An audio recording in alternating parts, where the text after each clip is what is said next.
Onde tem cultura, a Vale está.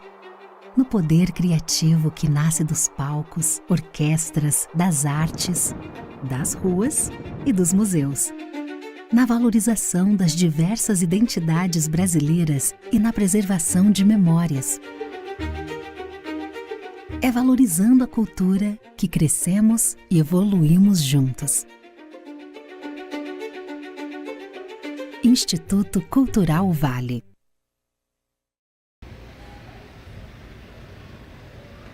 Alô, alô, boa noite. Estão me ouvindo? Estão me ouvindo? Dá um grito aí, gente, para saber que vocês estão me ouvindo. Eu sou a Alessandra Maestrini e vou fazer para vocês uma pequena audiodescrição da minha fisionomia, para ser uma palestra inclusiva a todos. Eu sou uma mulher branca, tenho os cabelos castanho claro, meio arruivado de uma tinta ruim que já está saindo. Estou com uma roupa que é uma camisa xadrez puxada para o azul, uma calça preta que parece um balão. Alessandra Maestrini e Denise Stoklos. A apresentação acontece em um grande auditório que possui um palco grande e elevado e diversas poltronas na plateia. Em cima do palco, centralizado, se encontra uma carteira escolar de tom marrom. A decoração do palco ao fundo é composto pelos design e tema do quarto Fli Itabira, em tons de rosa, azul escuro, azul claro, lilás, laranja e cinza. Pendurado no lado esquerdo, também ao fundo do palco, se encontra um grande telão que passa a apresentação em questão que está sendo filmada e as intérpretes de Libras que ocupam o canto inferior direito do telão. Alessandra Maestrini é uma mulher branca de cabelos castanhos, claros, lisos, cujo comprimento lhe passa um pouco os ombros. Ela traz a camiseta de botões estampada de xadrez em tons de azul e cinza e calça preta solta. Aos 2 minutos, Alessandra entra no palco e se assenta na carteira escolar, localizada no meio do palco. Durante toda a sua apresentação, ela se mantém assentada, enquanto lê livros para a plateia. Aos 22 minutos e 50 segundos, Alessandra sai do palco, levando consigo a carteira escolar, deixando o palco livre para Denise Stoklos. Denise Stoklos é uma senhora branca de cabelos brancos cacheados, cujo comprimento lhe vai até os ombros. Ela traja calça preta e blusas de mangas compridas preta. Durante toda a sua apresentação, ela se mantém de pé no palco, com um bloco de papéis em mão. Enquanto lê o que está escrito, ela vai atuando de forma teatralizada, de acordo com o que acontece. No canto inferior direito do vídeo em questão, está do início ao fim as intérpretes de Libras, mulheres diferentes que trajam sempre blusa preta. Elas traduzem simultaneamente tudo o que está sendo falado. De tempos em tempos, a plateia é filmada e está cheia. No canto superior direito do vídeo em questão, lê-se Quarto Fli Itabira. Ninguém quer aprender a ouvir. Eu pensei em oferecer um curso de escutatória, mas acho que ninguém vai se matricular. Escutar é complicado e sutil. Diz o Alberto Caeiro que não é bastante não ser cego para ver as árvores e as flores. É preciso também não ter filosofia nenhuma. Filosofia é um monte de ideias dentro da cabeça sobre como as coisas são.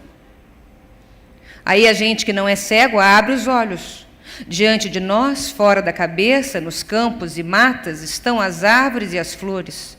Ver é colocar dentro da cabeça aquilo que existe fora. Mas esse texto começou todo, eu fui fazendo a coisa, agora é tudo, enfim. O cego não vê porque as janelas dele estão fechadas. O que está fora não consegue entrar. Eu vou mudar de texto. Tá uma repetição dessa palavra, está me irritando. Vou passar para a próxima. De excrementis diaboli. Segundo os que acreditam em vidas passadas, eu já devo ter sido papa ou cardeal. Isso porque, vez por outra, sinto um impulso irresistível para escrever encíclicas. Tenho, inclusive, uma já pronta no arquivo encíclicas do meu computador. é a dererum vetustarum, a substância da qual, sendo a volta obrigatória e universal do latim em todas as coisas da Igreja, com as devidas justificativas pastorais para tal retorno a uma prática velha abandonada. Pois o tal impulso irresistível para escrever encíclicas está me atacando de novo. E já tenho pronto o esboço da próxima, intitulada De Excrementis Diaboli. Explico o caminho que me levou a tal decisão. Tudo começou com a minha preocupação com o lixo. Nas zonas rurais antigas, lixo não existia. As bananeiras e outras plantas eram revitalizadas pelos excrementos humanos e os porcos, galinhas e cachorros tratavam de reciclar todas as sobras orgânicas de comida, sendo que, naqueles tempos, nada havia que se assemelhasse a plástico, garrafas, latas de refrigerantes e pneus. O lixo estava integrado à vida. O lixo se tornou um problema nas cidades. Sem moitas de bananeiras e similares, e sem os recicladores animais, as fezes, a urina e as sobras se transformavam em montanhas, tornando-se morada de ratos, baratas, moscas e de todos os tipos de pragas microscópicas. Tão horrível era a situação que surgiu a necessidade de serviços públicos para a coleta do lixo e, se não me engano, a Genebra do Feérico Calvino foi a primeira cidade a cuidar do assunto. Hoje, o problema do lixo assume proporções apocalípticas, infernais. As toneladas de fezes e urinas produzidas pelos milhões que moram nas grandes cidades são impensáveis. E vivemos na ilusão de que uma descarga de água na privada tem o poder de fazê-las desaparecer magicamente, longe dos olhos, longe do coração e do pensamento. O problema fica infinitamente mais grave quando pensamos nos novos e fantásticos materiais produzidos pela ciência e pela indústria. Os plásticos, os pneus, as garrafas, as latas de refrigerantes, o papel, aproxima-se o Natal e com ele o dilúvio. Para onde vão? Vão para algum lugar e aí ficam, sendo que os produtos de plástico e os pneus atravessam os milênios. Para mim, essa era uma questão puramente acadêmica, embora dolorosa. Mas aí eu vi. Havia na Unicamp um dia em que a universidade ficava aberta à visitação dos jovens que sonhavam com uma carreira acadêmica e científica, pois no day after a visita desses produtos acabados da nossa educação, o campus parecia Armagedon depois da batalha. O lixo espalhado por todos os lados teria sido motivo para uma tela infernal de Bosch. E o meu amigo professor Hermógenes, diretor do horto da universidade, contava-me que era preciso plantar árvores novas para substituir as jovens e tenras que haviam sido quebradas pelos visitantes. Aposentei-me. Esqueci-me. Mas aí as visões apocalípticas do lixo me voltaram quando visitei Caruaru, cidade de povo gentil e artesãos maravilhosos. Pois o que mais me impressionou não foi a sua monumental feira de artesanato, mas o lixo espalhado por toda parte. Disse para mim mesmo que, se eu fosse prefeito daquela cidade, meu primeiro ato seria convocar um mutirão de todo mundo, eu na frente, para catar o lixo. Limpeza é coisa boa, faz bem aos olhos, faz bem ao nariz, faz bem à saúde. O tempo passou. Novamente me esqueci. Aí visitei Aparecida do Norte, santuário da Bendita Virgem, padroeira do Brasil, amada por todos, pois o lixo que se acumulava ao redor da basílica era ainda maior. Fiquei horrorizado, porque pensava que quem ama a Virgem deve amar e cuidar da limpeza de sua casa, pois é certo que a casa da mãe do Salvador devia amar a limpeza. Caso contrário, não teria sido escolhida.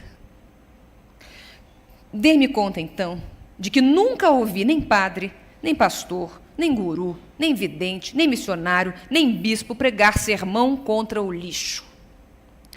Pois o lixo está para esse mundo de Deus da mesma forma como o pecado está para as almas. Se é preciso limpar as almas, é preciso também limpar o mundo. Foi então que me surgiu a ideia da encíclica De Excrementis Diaboli. Compõe-se de 3 partes. Na primeira, anuncia-se a criação de uma nova ordem, à semelhança dos dominicanos, franciscanos, camilianos, jesuítas, etc. Será uma ordem que se dedicará a um serviço humilde e necessário, a catação do lixo. Será comovente ver os frades saindo diariamente com seus sacos de aninhagem, não plástico, plástico polui, pelas ruas, praças, feiras, pelo mercado, pelos pátios de basílicas, parques catando lixo. Vale, sobretudo, o seu exemplo. Na segunda parte, a encíclica estabelece que o ato de jogar lixo é pecado mortal. Assim, nas confissões, esgotados os adultérios, furtos e mentiras, o confessor perguntará: "E quanto ao lixo, meu filho? Fale sobre os lixos que você tem jogado neste mundo de Deus." Finalmente, a encíclica estabelece um novo tipo de penitência. As penitências comuns, sob a forma de repetições de rezas, encorajam os pecadores à reincidência, posto que podem ser cumpridas de forma mecânica, sem sofrimento. As penitências serão transformadas em sacos de lixo. Mentiras, 5 sacos de lixo cheio. Infidelidade, 15 sacos de lixo cheio. Violência, 50 sacos de lixo cheio. E assim por diante. A absolvição só será dada depois da entrega dos sacos de lixo. Há indicações teológicas de que o lixo é uma manifestação anal-escatológica dos aparelhos excretores do diabo. Fezes e gases que ele expele com o propósito de zombar do Criador e empestear a criação, o que explica o título da encíclica sobre os excrementos do diabo.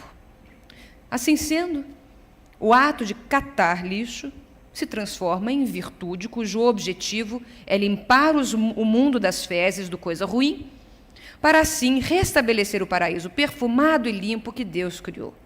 Limpeza é virtude teologal. Bem, se a encíclica nunca vier a ser promulgada, os líderes religiosos bem que poderiam brincar com a ideia.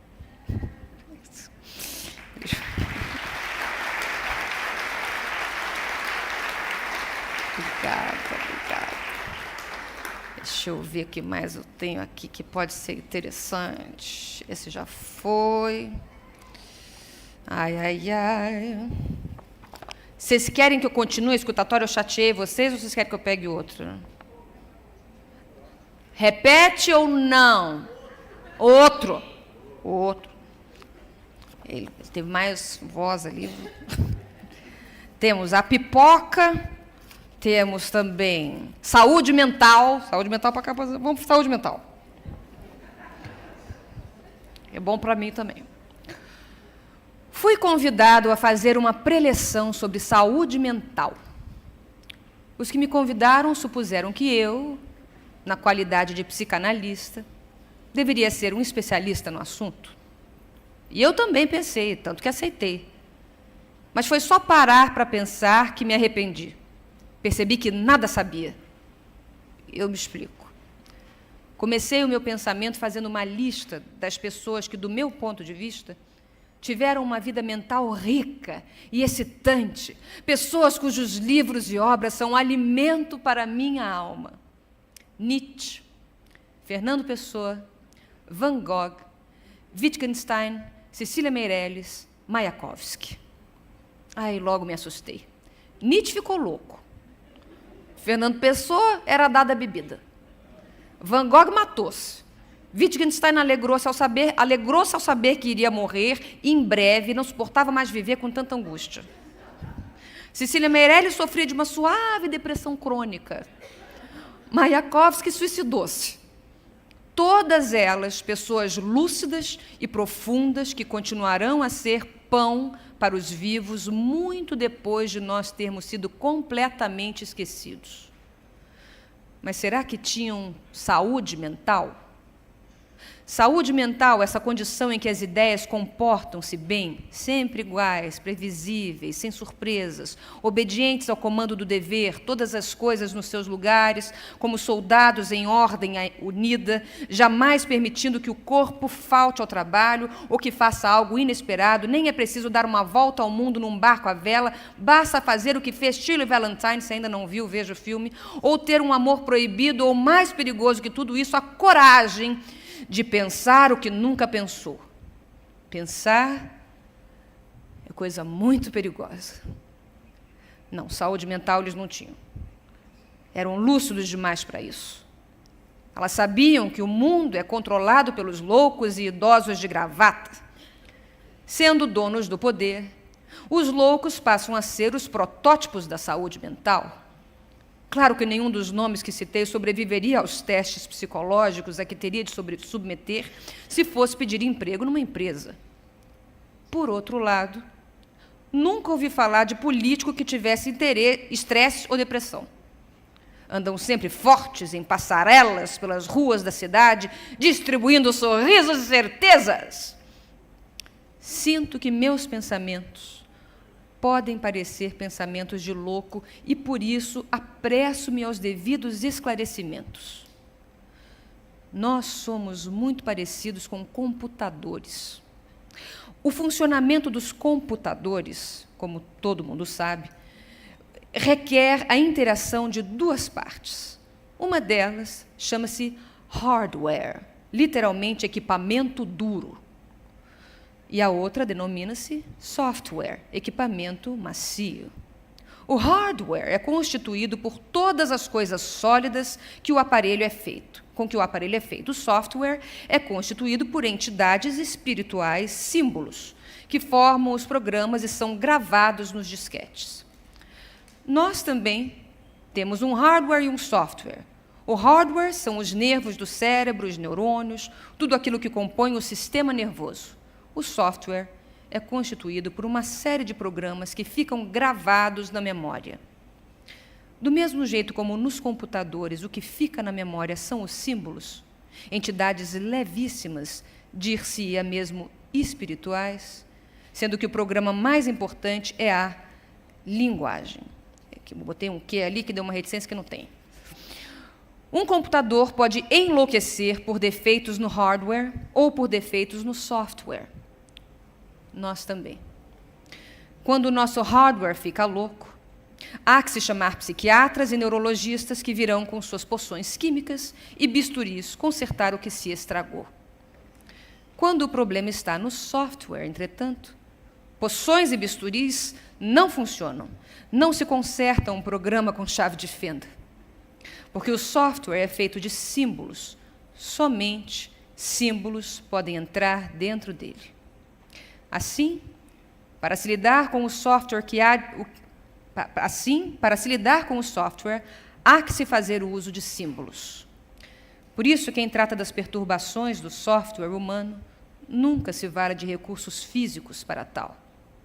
Suas ferramentas são palavras, e eles podem ser poetas, humoristas, palhaços, escritores, gurus, amigos e até mesmo psicanalistas. Acontece, entretanto, que esse computador, que é o corpo humano, tem uma peculiaridade que o diferencia dos outros. O seu hardware, o corpo, é sensível às coisas que o seu software produz. Pois não é isso que acontece conosco? Ouvimos uma música e choramos. Lemos os poemas eróticos do Drummond e o corpo fica excitado. Imagine um aparelho de som. Literalmente. Imagine que o toca-discos e os acessórios, o hardware, tenham a capacidade de ouvir a música que ele toca e de se comover. Imagine mais que a beleza é tão grande que o hardware não a comporta e se arrebenta de emoção. Pois foi isso que aconteceu com aquelas pessoas que citei no princípio. A música que saía do seu software era tão bonita que o seu hardware não suportou. Dados esses pressupostos teóricos, estamos agora em condição de oferecer uma receita que garantirá àqueles que a seguirem à risca saúde mental até o fim dos seus dias. Opte por um software modesto. Evite as coisas belas e comoventes, a beleza é perigosa para o hardware. Cuidado com a música. Brahms e Mahler são especialmente contraindicados.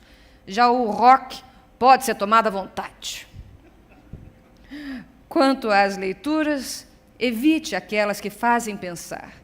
Há uma vasta literatura especializada em impedir o pensamento. Se há livros do doutor Laí Ribeiro, por que se arriscar a ler Saramago? Os jornais têm o mesmo efeito, devem ser lidos diariamente. Como eles publicam diariamente sempre a mesma coisa, com nomes e caras diferentes, fica garantido que o nosso software pensará sempre coisas iguais.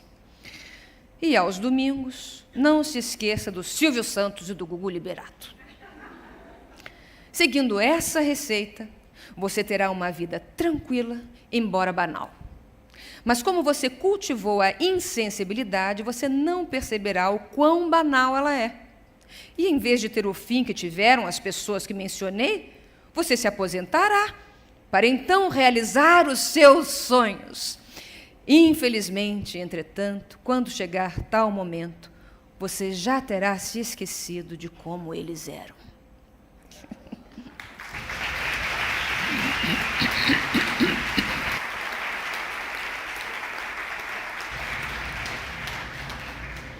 Eu não sei como é que a gente está de tempo, se lê a terceira, eu já passo adiante. Alguém? Fui. Gente, muito obrigada. Eu estou aqui nessa carteira de estudante propositadamente, porque agora vocês vão receber a minha mestra, a mestra de todo mundo que já pisou no palco alguma vez na vida. Senhoras e senhores, Denise Stoklos.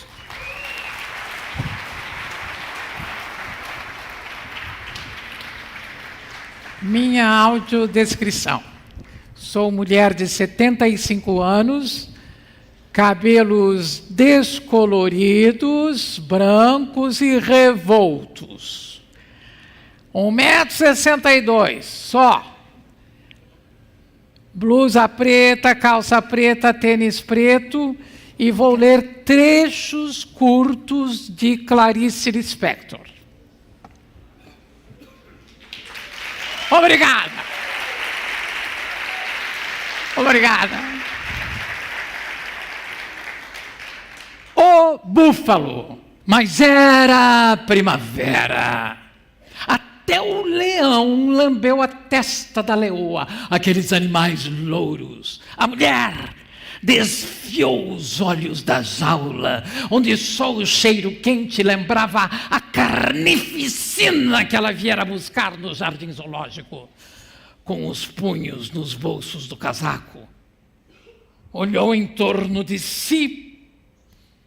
A girafa era uma virgem de tranças recém-cortadas, com a tola inocência do que é grande, leve e sem culpa, silencioso pássaro sem asas.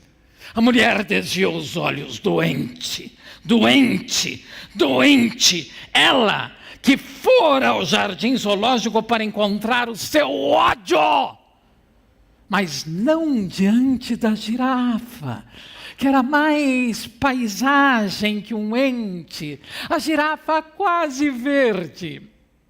Ela mataria aqueles macacos em levitação pela jaula. Os mataria com 5 balas secas, não no peito.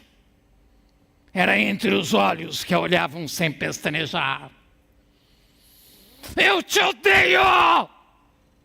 Disse ela para um homem cujo crime único era o de não amá-la. Eu te odeio! Mas não sabia como se fazia para odiar. Ela foi ao jardim zoológico para tentar aprender isso. O elefante suportava seu próprio peso. Aquele elefante inteiro a quem fora dado com uma simples pata esmagar. mas que não esmagava. Aquela potência que, no entanto, se deixava docilmente conduzir a um circo elefante de crianças. A mulher, então, experimentou o camelo em trapos, corcunda, mastigando a si próprio.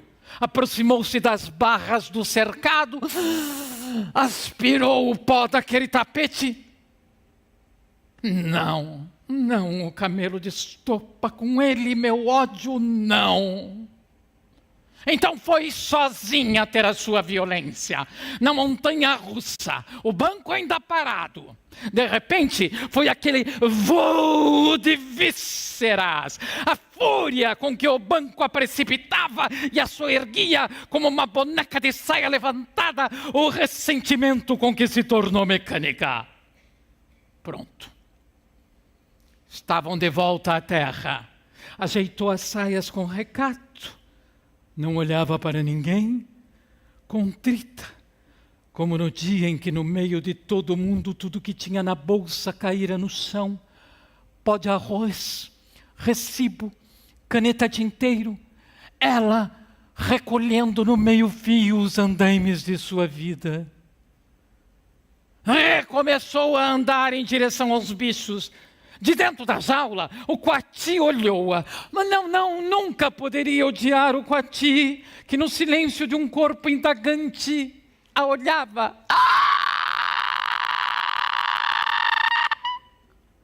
Deu um gemido que parecia vir da sola dos pés. Depois outro gemido. Se aquela mulher perdoasse mais uma vez só que fosse, sua vida estaria perdida.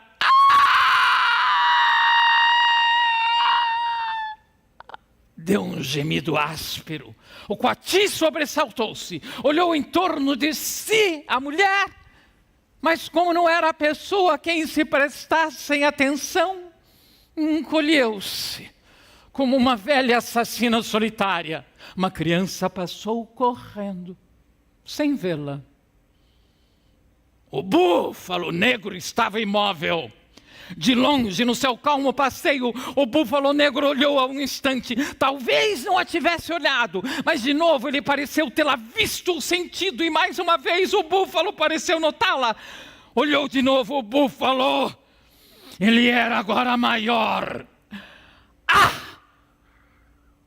Disse de repente com uma dor. O búfalo de costas para ela, imóvel. Disse provocando-o. Disse ela. Instigou-o com os dentes apertados, mas de costas para ela, o búfalo inteiramente imóvel apanhou uma pedra no chão e jogou para dentro do cercado. A pedra rolou inútil. Disse sacudindo as barras. Disse desta vez porque dentro dela escorria enfim um primeiro fio de sangue negro.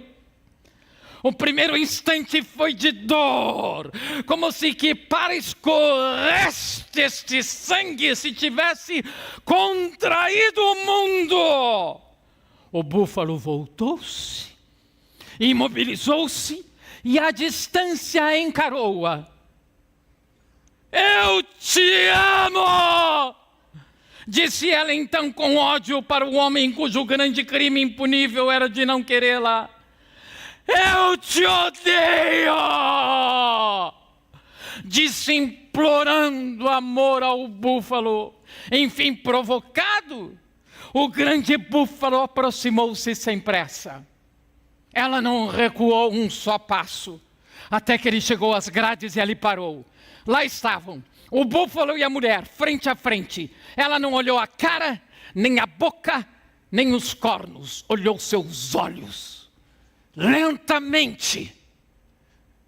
A mulher meneava a cabeça, espantada com o ódio com que o búfalo, tranquilo de ódio, a olhava. Presa, como se sua mão se tivesse grudado para sempre ao punhal que ela mesma cravara. Presa, enquanto escorregava enfeitiçada ao longo das grades. Então, lenta, lenta, lenta, lenta vertigem que antes do corpo baquear macio, a mulher viu o céu inteiro e um búfalo. Obrigada, obrigada, obrigada.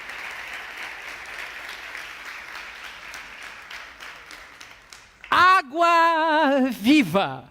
A palavra mais importante da língua tem uma única letra. É. Quero captar o meu é. Esses instantes que decorrem no ar que respiro. Quero possuir os átomos do tempo.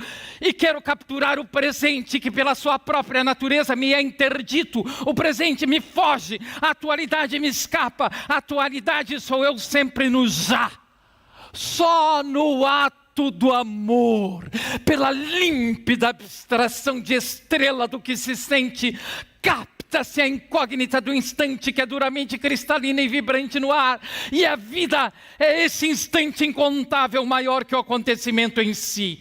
No amor, o instante de impessoal joia refulge no ar, faz quente no alto. Alegria, alegria é matéria de tempo e é por excelência o instante.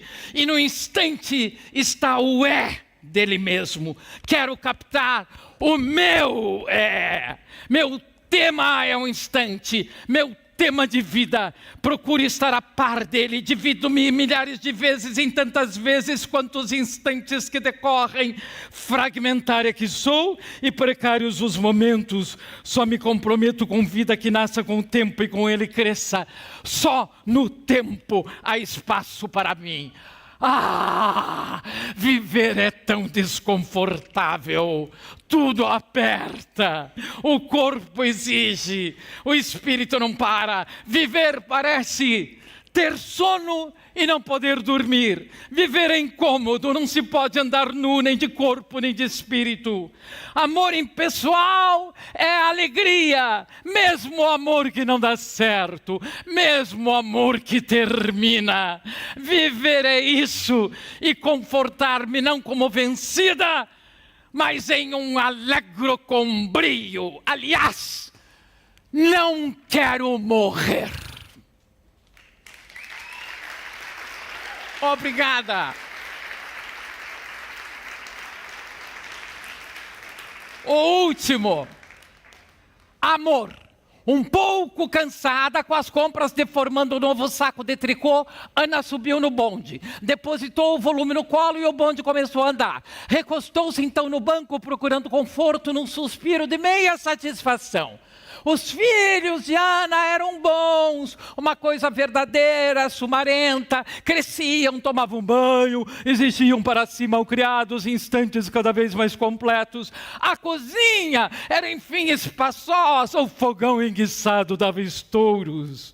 O calor era forte no apartamento que estavam aos poucos pagando, mas o vento, batendo nas cortinas que ela mesma cortara, parecia lhe dizer que ela podia parar e enxugar a testa, olhando o calmo horizonte, como um lavrador.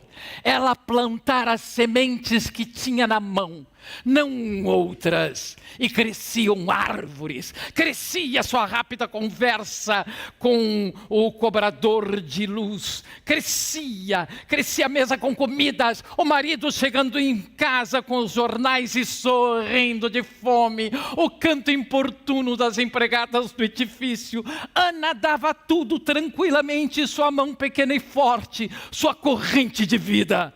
O bonde se arrastava, em seguida estacava, até o Humaitá tinha tempo de descansar. Foi então que olhou o homem parado no ponto. A diferença entre ele e os outros é que ele estava realmente parado. Era um cego. De pé, suas mãos se mantinham avançadas. Mas o que havia mais que fizesse Ana se aprumar em desconfiança? Alguma coisa intranquila estava sucedendo. Então ela viu. O cego mascava chicletes. Um homem cego mascava chicletes. Ela continuava a olhá-lo, cada vez mais inclinada. O bonde deu uma arrancada súbita, jogando-a desprevenida para trás. O pesado saco de tricô despencou-se do colo, ruiu no chão. Ana deu um grito. O condutor deu ordem de parada. Antes de saber do que se tratava, o bonde estacou. Os passageiros olharam assustados. Incapaz de se mover para apanhar as compras, Ana se aprumava pálida. Uma expressão no rosto há muito não usada ressurgia-lhe com dificuldade ainda incerta, incompreensível. O moleque dos jornais ria-lhe, entregando o volume que havia caído do seu colo. O embrulho do jornal, gemas amarelas e viscosas pingavam entre os fios da rede, tudo quebrado. O cego interrompera a mastigação e avançava, as mãos inseguras, tentando inutilmente pegar o que acontecia. O embrulho dos ovos foi jogado para fora, e entre os sorrisos dos passageiros e o sinal do condutor, o bonde deu nova arrancada de partida. Poucos instantes depois, já nem a olhavam mais. O bonde se sacudia nos trilhos, e o cego mascando goma ficará para trás para sempre. Mas o mal estava feito. Ela, Ana, que apaziguara a sua vida cuidando para que ela nunca explodisse, mantinha tudo em perfeita compreensão, separava uma pessoa das outras, as roupas eram claramente feitas para serem usadas conforme a ocasião, e podia-se escolher pelo jornal o filme da noite, tudo feito de modo a que um dia se seguisse ao outro. E um cego mascando goma interrompera essa tranquilidade para sempre. E através da piedade aparecia a Ana uma vida cheia de náusea doce até a boca. Desceu do bonde com pernas débeis. Por um momento não conseguia se orientar, atravessou os portões do Jardim Botânico, sentou-se em um banco de atalho e ali ficou por muito tempo. Mas tudo agora era estranho, tudo era como uma alucinação. Ela começava a perceber, a crueza do mundo era tranquila, o assassinato nela era profundo. Por quê? Porque ela estava vendo as coisas agora pela primeira vez.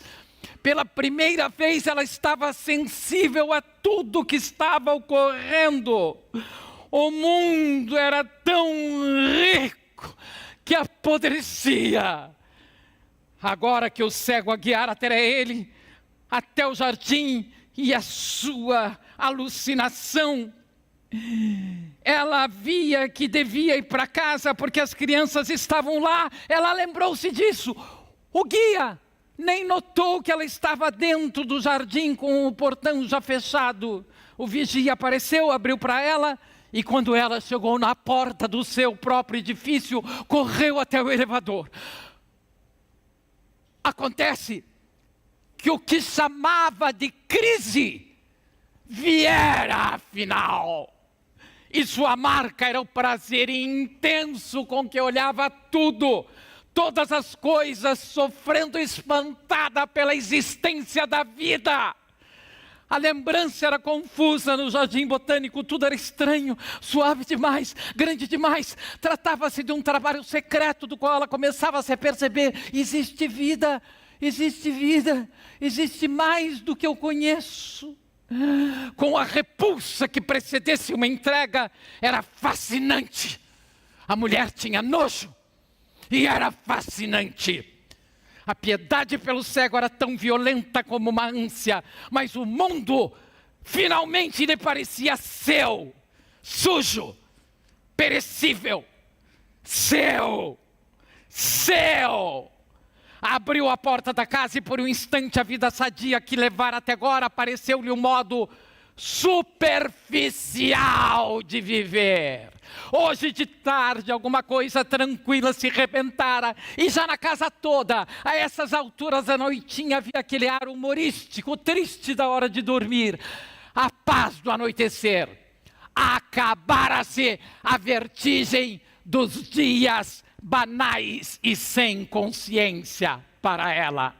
E se ela, Ana, atravessara hoje o amor e seu inferno, agora penteava-se diante do espelho, sem nenhum mundo velho no coração. Antes de se deitar, como se apagasse uma vela, soprou a pequena flama do dia.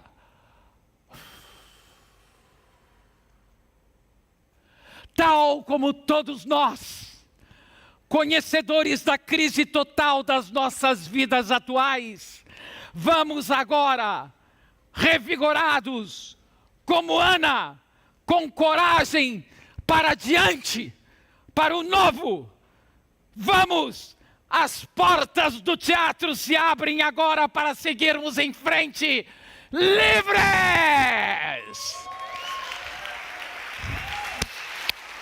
Muito obrigado.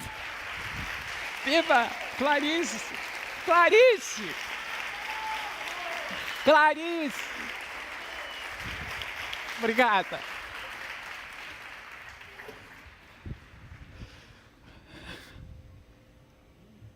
Obrigada. Obrigado.